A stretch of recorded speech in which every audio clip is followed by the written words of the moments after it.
except like letting everyone join us, because we have so many great conversations, and every single time we're like, oh, that was an episode right there. So good. So how we're going to stimulate the conversation is by surprising each other with a question, and we're both Geminis, so with two Geminis, two questions. That's how it came about. And so, yeah, I believe that's the gist. That is the gist. If you're curious about other services that we provide, like meditation, workshops, Self-Love in the Park, go ahead and click on our website, selfloveexodus.com, and you will see it. And other than that, we just like to jump right in. Yes.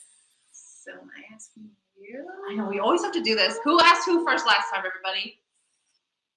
I feel like I got received a question first. Okay. Because I asked you at the end about the love. Oh, yeah. Okay. So you're... Wait, I'm asking. I'm asking. Okay. This is fine from what we were just talking about.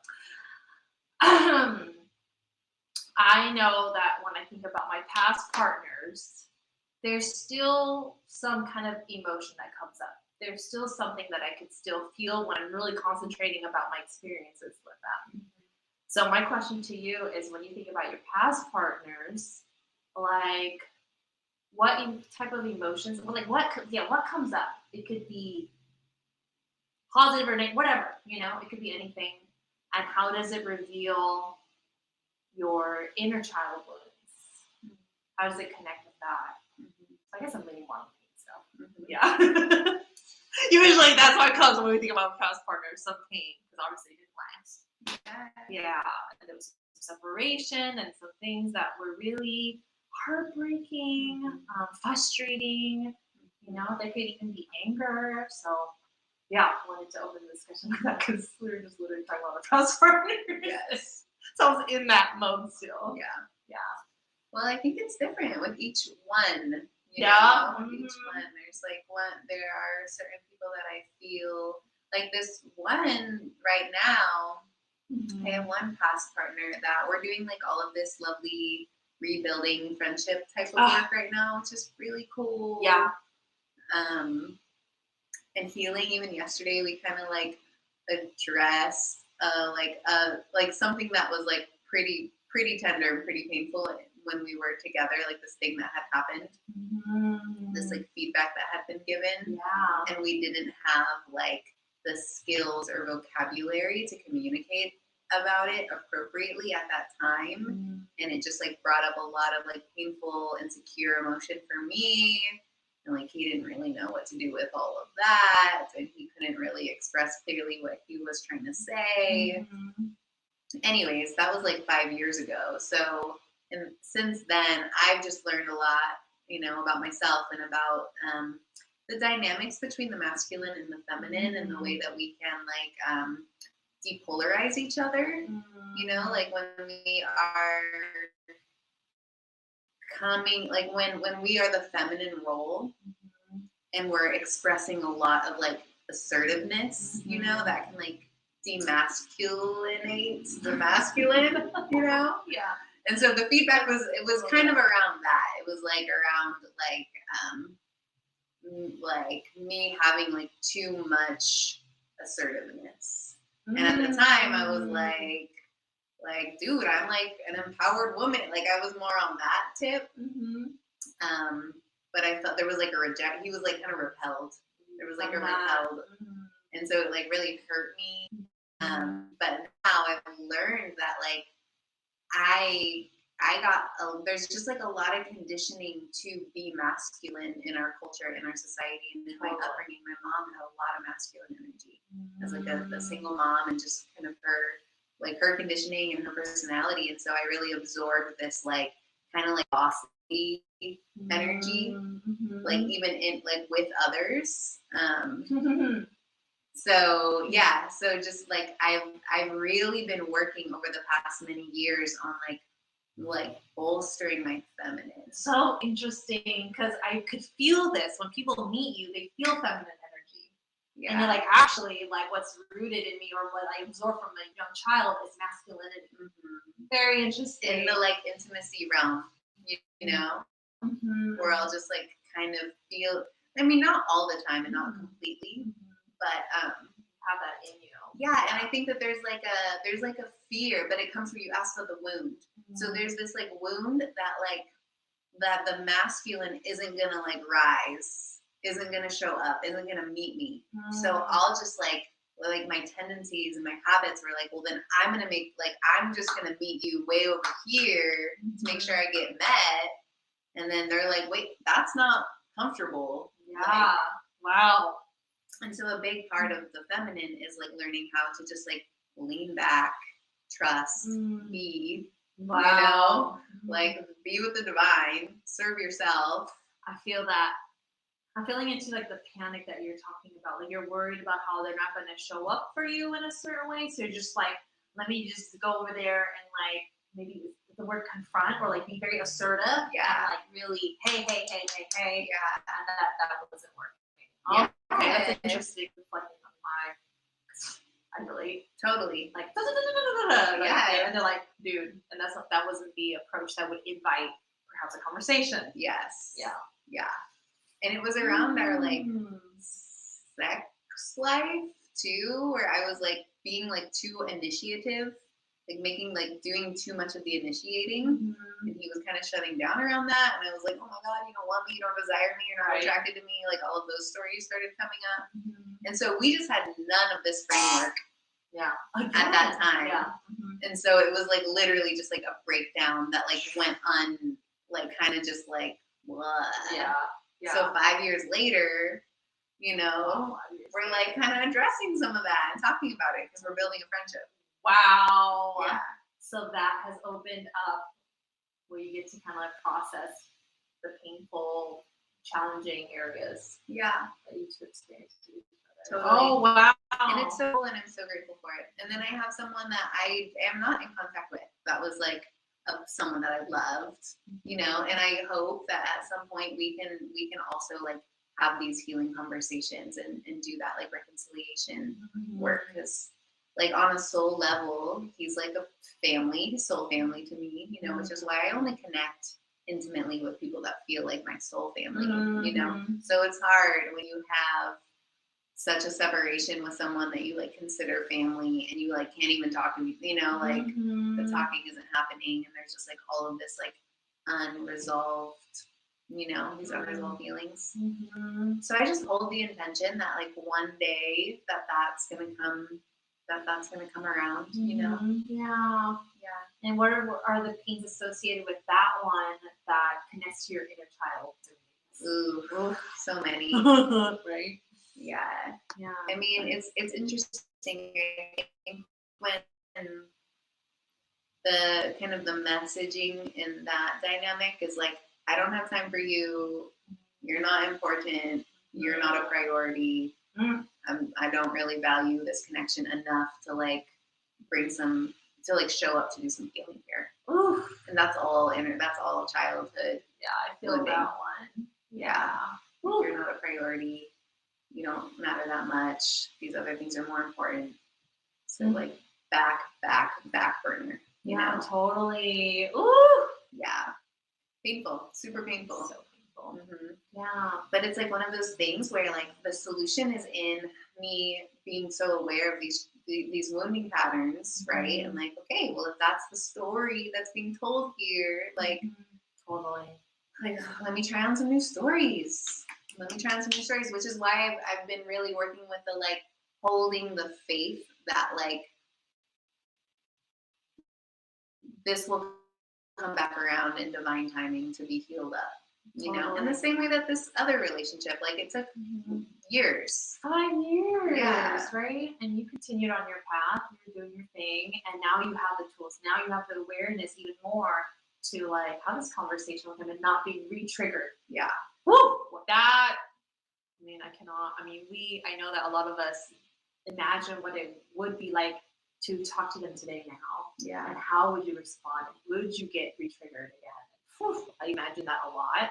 And so I just have the conversations in my head and, continuing to do my own work, because what if that day doesn't come? Yeah. I know that I have the tools to process and do whatever. Yeah, it just makes me think of all these other ways that we can communicate with them, but not actually communicate with them, just to get it out. Totally. Because, we have the imagination of like what we would say. Yeah, for sure. And it's like kind of like my friend Michelle always uses this term that I love. She says, "I'm cleaning up my side of the street." Oh my gosh. Cleaning up my side of the Oh street. my gosh. So for me, cleaning up my side of the street is like basically like doing every reframe that I can to get out of blame, to get out of bitterness, to get out of resentment, because to get out of victimhood. Because if I want to heal with this person eventually, then like I need to clean up my side of the street so that like I really am a safe space for the healing to happen, you know, when and if it's ever like time for that. Oh, I love this. Oh my God. I'm picturing like a street where it's not, there's no cleaning yet. Yeah. And it's just all these signs saying, keep out, fuck you, blah, blah, blah, blah. Like all in your front yard, Totally. And then you're replacing with like peace and love. Yes. Or like, like this is a safe space. Yes. Oh my God. I just have that visual. Yes. That's good. Yeah, I just see the street. I see the street, the actual street. What it could look like only clearing work. Whoa. Thanks for asking that question. Yeah, so good. So good. And I hope that, whoever's listening, it can really give you a picture of how it can be a process.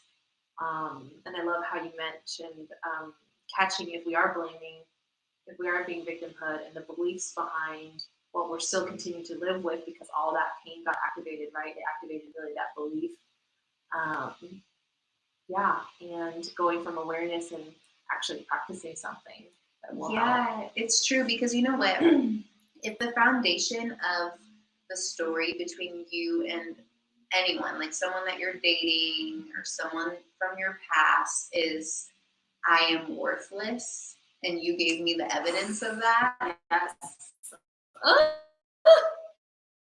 then like it's versus like I am fully worthy of love, like no problems here, really, like fully worthy of love. I know I'm worthy of love. Fully worthy of love, you. Like we're both fully worthy of love. So like let's have a conversation from that foundation. Oh gosh, right? Very different conversation. But you have to do your own part to get to that place of reinforcing your worthiness. Exactly. Yeah. It's just going to come out when you have a conversation. When you have it doesn't work, it's just going to be like a repeat. Yeah. And that's the cleaning up your side of the street. Yeah, cleaning up your side of the street. Their side of the street is not, it's not your property. It's not your property. Not your property. And we try. Oh my God. Let's go on. Let's go on and on. Let's go on. We just neglect our side of the street and go try and clean theirs. Yeah. Not our side. Yeah. And guess what? They're going to continue to be them. So it's still going to be dirty. And like, it'll build up again. So you have to go back over there and clean it again. Oh, and then more resentment, and you're even more tired, you're even more angry. Yes. And then you look at your street, you're like, oh, I don't know, that's bad. Because I know that I can get something over here. Oh my God, what a visual. Makes you think of codependency. Makes you think of enabling. Makes you think of control it. Having control issues. Okay, everyone, check your yard. Okay, check your street. Check your street. I love this. I feel like we need to do something. Yeah, we need to do something with this. By the way, you mentioned reframing. Just FYI, we are having a reframing workshop. It will be announced this weekend. Maybe we can use this analogy in our workshop. Oh yeah. Oh my God. Yeah. So good. Thank you, Michelle. Yeah, thank you. Thank you. Okay, are you ready for your question? Yes. Thank you for sharing about your woundings and all that. Yeah. Totally. So my question for you is, speaking of wounding, it's a wounding-based question. Yes. What is a wounding-based behavior that you have noticed yourself having outgrown? Where you're just like, oh, I don't do that anymore. I don't do that wounded-based behavior anymore. I don't have the need to do it. I'm not compelled to do it. It's not even really like, even when your wounding comes up and you're feeling the wounding, but the behavior is evolved. Oh, I can get why you said this is similar. Yeah. It may be similar to something that you asked before. Yeah. But see, you were asking in a different way. So it's bringing up different things.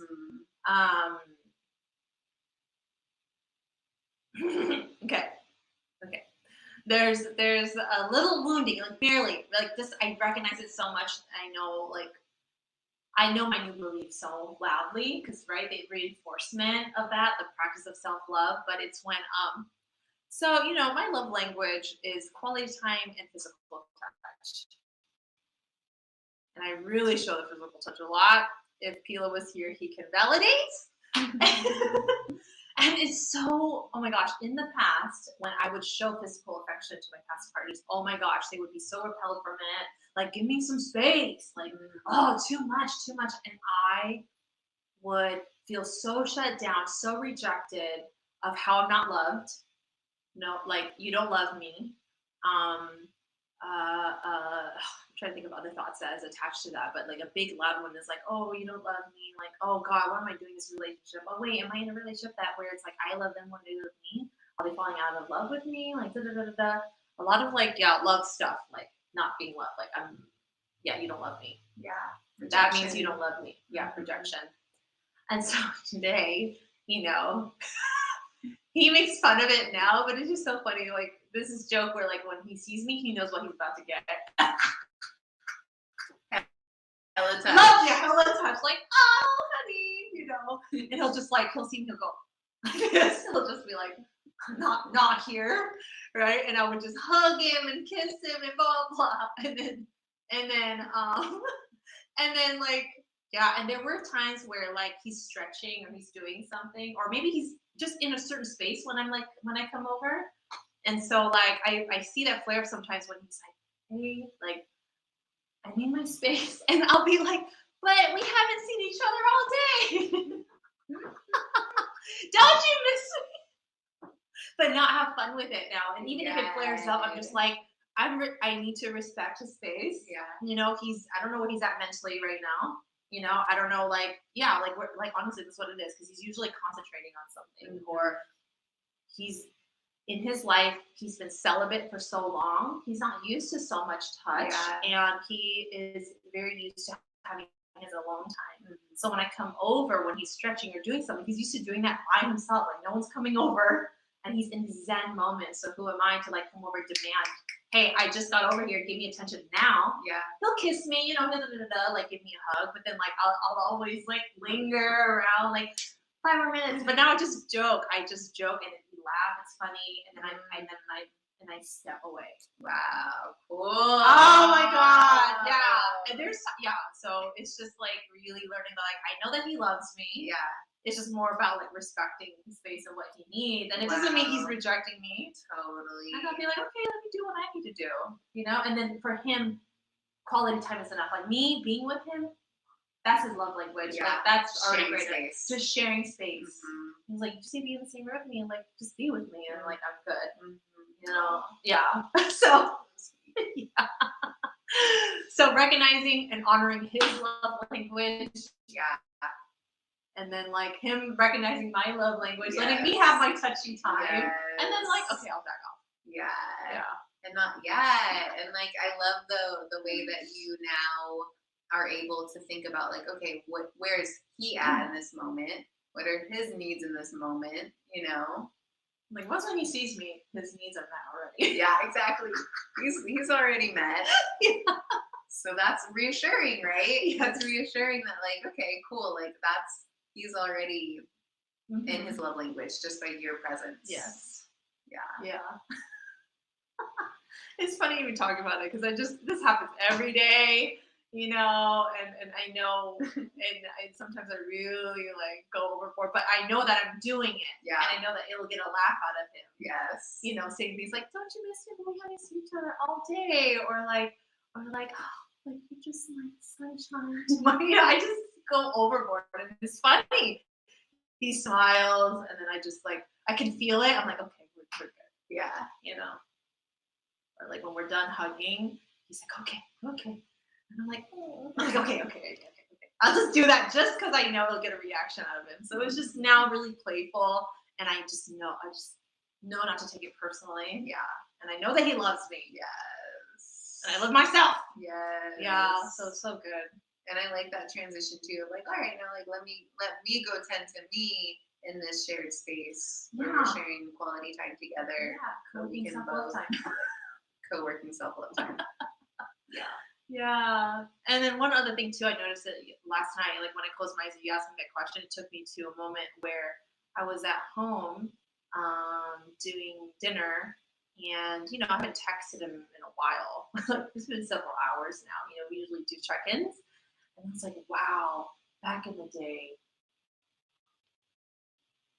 I would text him all the time, like feeling need. I feel I need their response. Yeah. And if they don't respond, something is wrong. Yeah. And I'm just like so present with my family now. That wasn't a thing. Even if I come home, I'm all up on my phone. Or I'm on the phone. I'm just not present. And then I just miss out. Like normally this would not have happened where I just like even forget about him. I'm just all about my family. Like I'm not even thinking about him at all. Yeah. When usually they would take up my mind. Yes. All the time. And so That's that was huge. Yeah, that is so huge. I'm just like, Yeah. jeez, this feels so healthy. Mm-hmm. Yeah. Totally. I'm like, just because he didn't text me, okay, doesn't mean that he's doing naughty things, or doesn't mean he doesn't like even think about me. It's just like we have other areas of our life. Yeah. It's not just all about your motherfucking partner. Yeah. There's your family, there's your friendships, there's your self projects, there's your and it just feels good to be so independent in that way. It does. Freedom. Mm-hmm. Independence is freedom. Oh my god. Yeah, so that's all the ways that I've seen. What is it? My woundings? My woundings that usually flare up, and like, how do I navigate the the behaviors? How have you, outgrown past wounding behaviors? Yeah. Yeah. Really good examples. Yes. We take these things so personally. Yeah, we do. It's like, oh, rejection. Oh, rejection. Ouch. There's another rejection. Yeah.